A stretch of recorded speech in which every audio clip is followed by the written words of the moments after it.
Hey guys, welcome back to another video. And if you guys didn't know, this past weekend was the big boxing match between Vasil, High Tech, The Matrix, Lomachenko versus Guillermo Rigondeaux. And it's going to be a pretty quick breakdown because after all, there wasn't a whole lot of material to look at from this fight, but I'm just going to break down a few things I saw during this match. We're going to break down a few instances on how Lomachenko was able to no-mas Rigondeaux. One of the big complaints about this fight was that it seemed as though Guillermo Rigondeaux didn't throw enough punches, or it seemed like he didn't want to throw any punches at all during this fight to try to win. And the reason for this was simply because Lomachenko would realize whenever Rigondeaux would try to set up a punch or a combination or a trap and simply just walk out to his left or to the outside of Rigondeaux's lead shoulder to force him to reset and set up another trap or combination. See, whenever Rigondeaux would try to get something going, maybe use distance deception or maybe probe with his left hand, just like that, Lomachenko would step to the outside and force Rigondeaux to reset.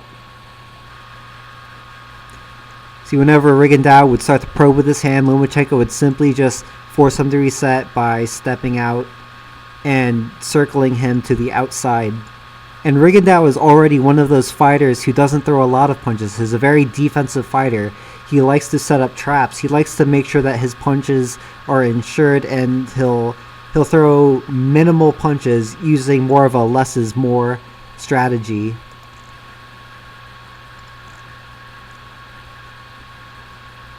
So we wonder why Rigondeaux didn't throw a whole lot of punches during this fight. This had nothing to do with size or weight or height. Lomachenko was able to completely neutralize Rigondeaux by stepping laterally to the outside of Rigondeaux's shoulder every time Rigondeaux wanted to set up any sort of offense.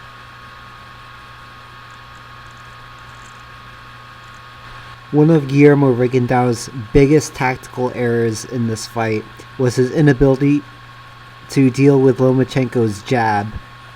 I mean, look at this sequence here. Guillermo Rigondeaux does pretty much everything wrong you could possibly do here. And this was pretty much the story of the fight. This is just one sequence. But this is what happened over and over as the rounds went on until Rigondeaux quit.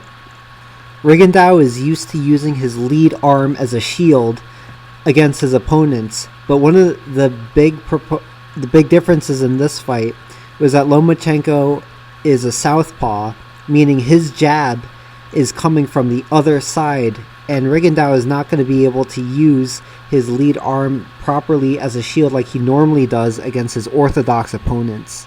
Therefore, Rigondeaux must use his rear hand or his left hand to be parrying Lomachenko's jabs. Instead, since he's used to using his lead hand to parry his orthodox opponent's jabs, he's simply not ready when Lomachenko feints at him and then jabs at him. He's not ready to parry with his rear hand, and he eats it clean. And this is the last clip I'm going to break down. This is the one that really shows that Rigondeaux is so used to using his lead hand as a shield against his orthodox opponents that he completely was not ready to fight Lomachenko, another southpaw. Because here you see Lomachenko is feinting at Rigondeaux, feinting him and causing Rigondeaux to freeze up, causing Rigondeaux to bend down at the waist, which is actually a very good defensive maneuver. However, Lomachenko was trying to get him to bend down so that he could set up a shot of his own. And here Lomachenko is able to get up Rigondeaux to freeze and is able to land this 1-2 clean on the face of Guillermo Rigondeaux. I mean, this guy Rigondeaux, he completely was not ready. What he should have done was use distance as defense and either step in and clinch like he's been doing the whole night, or step away and neutralize Lomachenko's feints and movement. However, he sits there, hands down, doesn't even parry Lomachenko's jab, and is not ready for the left hand that Lomachenko also throws.